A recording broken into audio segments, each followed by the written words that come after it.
Dentre os muitos conselhos que a senhora White deu à igreja, enquanto vivia, deu à igreja muitos conselhos que foram transcritos nos chamados testemunhos, nos seus livros, na sua literatura que temos até hoje.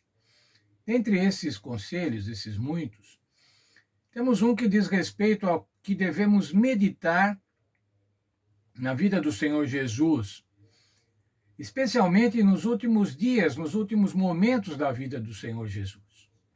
E ela diz que se fizermos isso, dedicarmos tempo diariamente para meditarmos na vida do Senhor Jesus, a nossa experiência espiritual será totalmente diferente. Eu penso, irmãos, que nós devemos realmente dispensar tempo para meditar nos ensinamentos de Jesus. E nos ensinamentos de Jesus dos últimos dias da sua vida. Porque ao chegar os últimos dias da sua vida, o Senhor Jesus certamente tinha ensinamentos muito importantes, imprescindíveis, para dar para os seus discípulos. E um desses ensinamentos, irmãos, ele deu na Santa Ceia, na última ceia, que se encontra lá no livro de Lucas, no capítulo 22, do verso 14 até o verso 30. E veja lá como começa essa narrativa, irmãos, o Senhor Jesus falando. E Lucas transcreveu as palavras do Senhor Jesus. Lucas 22, verso 15. Desejei muito comer convosco esta Páscoa, antes do meu sofrimento. Veja, o Senhor tinha um desejo de estar naquela refeição, naquela ceia especial de Páscoa com os discípulos. Por quê, irmãos? Porque ele queria fazer isso antes do seu sofrimento. Naquela semana, naquela última semana, chamada Semana Santa, o Senhor Jesus ia padecer, o Senhor Jesus ia ser julgado, erroneamente julgado, ia ser condenado, ia ser morto de cruz. Aquela era uma semana totalmente especial e o Senhor queria ensinar alguma coisa muito especial, muito importante para os discípulos. Era a última ceia. Se você olhar no verso 16, em seguida o Senhor Jesus continua falando assim: pois vos digo que não mais comerei até que ela se cumpra no reino de Deus. Olha, eu não vou mais participar de ceia nenhuma aqui na terra, só no reino de Deus. Era uma ocasião absolutamente solene. Antecedia o sacrifício de Cristo. Era uma ocasião de comunhão especial dos apóstolos com o Senhor Jesus. Porém, irmãos, lá estavam seres humanos falhos, pecadores. Estava presente lá a ambição humana. Veja, irmãos, verso 24. Houve também entre eles uma forte discussão sobre qual deles devia ser o maior, qual devia ser o mais importante. Veja, irmãos, o Senhor Jesus havia chamado para ter comunhão com eles. E o que eles podiam fazer, irmãos, nessa ceia? Eles podiam perguntar tanta coisa. Eles podiam perguntar sobre a morte do Senhor Jesus, a iminente morte do Senhor Jesus. Eles podiam perguntar sobre a ressurreição, sobre a organização dos crentes. Senhor Jesus, se você vai estar agora, vai ser sacrificado, se essa ceia é a que antecede o seu sacrifício, o que é que nós devemos fazer depois? Como é que nós vamos organizar os crentes? Como é que nós vamos pregar? É preciso pregar o evangelho? Não é preciso pregar o evangelho?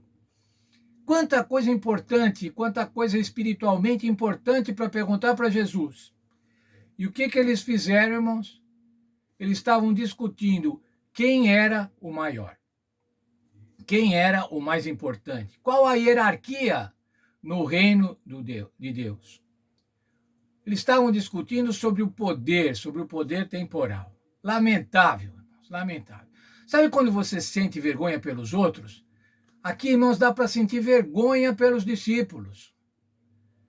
Como que eles podiam fazer uma coisa dessas? Tá pensando em quem ia ser o melhor, em quem ia ser o maior, quem ia ser o mais importante, se daqui a alguns dias o seu líder espiritual, o Senhor Jesus, o Filho de Deus, ia morrer em sacrifício. E hoje, irmãos, como é que se trata do mais importante?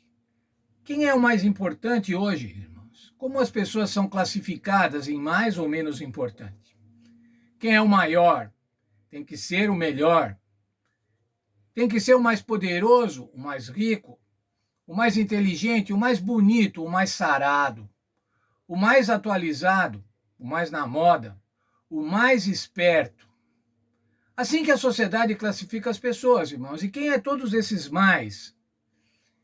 Quem tem toda essa ambição, a sociedade diz assim, ele é determinado, ele é competitivo, ele é preparado. Ele está apto para ser gerente, ele está apto para ser chefe, ele está apto para ser um político. Veja, irmãos, como é que é isso? Como é que o mundo classifica as pessoas? É o mais bonito? Aquele que tem mais dinheiro? Aquela moça que está mais na moda?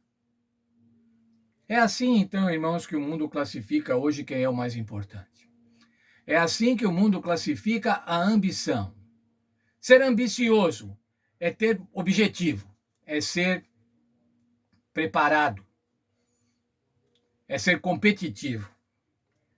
Mas veja lá, irmãos, o que o Senhor Jesus continua dizendo após ver essa discussão, o que o Senhor Jesus diz para os discípulos. São Lucas capítulo 22, versos 25 até o verso 27. Vou ler com vocês. 22, 25 a 27. Disse-lhe Jesus: os reis dos gentios dominam sobre eles, e os que exercem autoridade sobre eles são chamados benfeitores. Mas vós não sereis assim. Pelo contrário, o maior entre vós seja como o menor, e quem governa seja como quem serve. Pois qual é o maior? Quem está à mesa ou quem serve? Não é quem está à mesa? Eu, porém, entre vós, sou como aquele que serve. Quero salientar, irmãos, desse texto, a frase do verso 26. Pelo contrário. A hierarquia no reino de Deus, irmãos, a hierarquia dos filhos de Deus é pelo contrário. É ao contrário da hierarquia do mundo. Aqui o Senhor Jesus diz assim, no mundo, os governantes, eles são servidos pelo povo. Mas ainda, o que ele diz lá, continuando, vamos lá, o maior é quem é que está na mesa? É o que está sentado à mesa ou o que serve? Aqui, irmãos, no mundo, na hierarquia do mundo, o maior é quem está na mesa.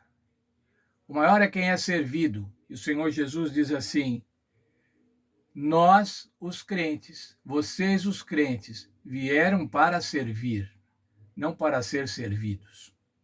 Inverteu, irmãos, inverteu a hierarquia. Não são mais os poderosos. Pense, irmãos, se os nossos governantes servissem realmente ao povo.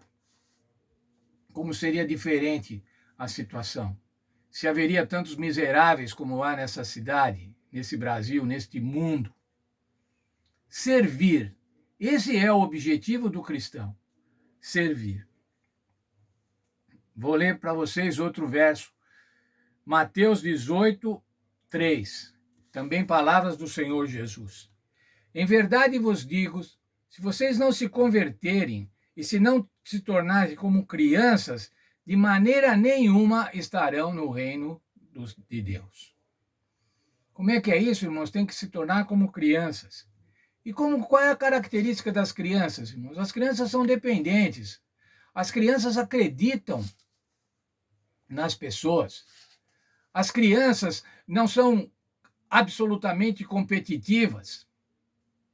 As crianças, irmãos, é o exemplo, as crianças são o exemplo que o Senhor Jesus deu para nós. Exemplos de humildade. Mas uma coisa, irmãos, eu fico feliz. Apesar desse papel ridículo que os apóstolos passaram, que os discípulos passaram, apesar dessa vergonha que a gente sente por eles, apesar dessa discussão lamentável, patética, inoportuna, não tinha o menor sentido discutir sobre poder naquela situação. Apesar disso, irmãos, Jesus não desistiu dos discípulos. Jesus continuou com os discípulos, orientando os discípulos. E até após a sua morte, o Senhor Jesus veio orientar aos discípulos. Mais ainda, o Senhor Jesus mandou o Espírito Santo para assistir, para conduzir os discípulos. Sabe, irmãos, eu fico muito feliz com isso, porque o Senhor Jesus também não desiste de nós. E quantas vezes, irmãos, nós também participamos de situações lamentáveis, vergonhosas, ridículas, nos colocando ambiciosamente à frente de outros, quando devíamos estar fazendo humildemente o trabalho do Senhor. Mas alegrem-se, irmãos, o Senhor não desiste de nós.